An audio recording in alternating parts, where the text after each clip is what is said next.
Oh, okay. I guess Peter started it all.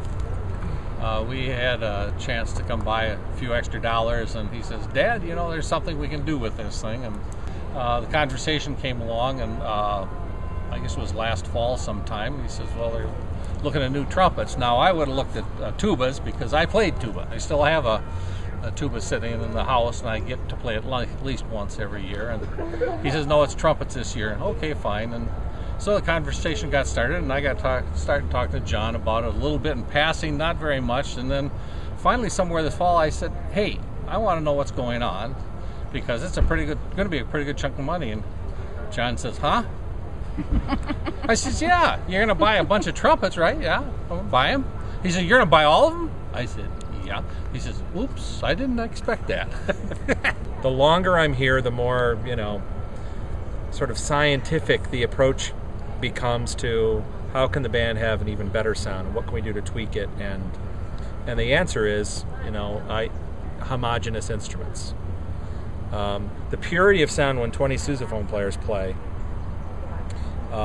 is much different and more pure if they're all playing on the same instrument, right? And then if they all had their own, even though instruments are manufactured to be meet the same kind of specs. But as you know, things that are manufactured, this manufacturer calls it this, and this manufacturer calls it this, and trumpets are different from trumpet to trumpet. So we finally got the trombones, and that was a gift of our alumni, and many people pitched in for that. And of course, we've had the baritones and the mellophones. Then 2 or 3 years ago, we got the saxophones. That was a big project. Again, dear alumni, please buy a horn for this much and we'll put your name on it, and buy 4 and do this, and really pretty spectacular fundraising campaign. And then as Ed had said earlier, we were talking about, I had been chipping away growing the tuba section. We were buying 2 and 3 tubas a year to grow the section. He said, "What's next?" And maybe Peter and I were talking, and trumpets were the last thing on the list. And I knew I wasn't going to be able to do it all at once because I only have X amount of money to spend on equipment every year. So I was going to buy 15 horns this year, 15 horns next year.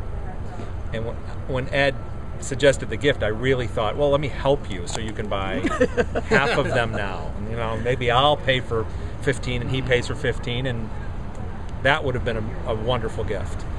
And I think he told the story really well. He said, "Well, can you get this moving? Because I'm buying all of these." and Well, yeah, and Peter was trying to get a hold of him too down here, and he just couldn't. I said, "Would you kick him?" The research, if you're going to do this, you're going to do this right. So we talked about what's custom on it, and it's a custom case so that when it gets thrown in a semi truck, it's not going to get beat up, and it's a pro line instrument that has slides that a professional player would move the third valve slide, and it could easily come off, and we don't want that to happen at Spartan Stadium, and we have a trigger on the first valve slide for tuning and things like that make the horn more suitable to our needs.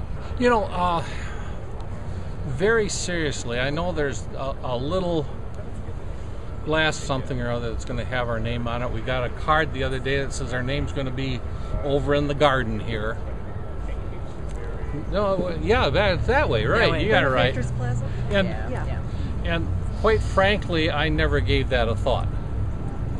And none of that stuff. Quite frankly, I've got 2 or 3 others, and I know there's one more on the way from another thing that I've been involved in. They clutter up the desk. They look nice in the mantle, and this will have a special place, I got to tell you. But that wasn't the reason. There was a need that someone expressed, and we had the money. We can't take it with us, and we have enough that we aren't going to ever have to worry, so someone else might as well have the benefit. And John and his trumpets fortunately got in the way, I guess, probably. I can't wait to see, not only see, but hear the difference, because it's already a great band with a great trumpet section, but wait till we Labor Day zero weekend? it. Yeah, Labor Day weekend? absolutely. Right? That's Okay. the goal. In the light, under the Night lights. game, That is no the kidding. goal. Yep. That should show good. Oh my God!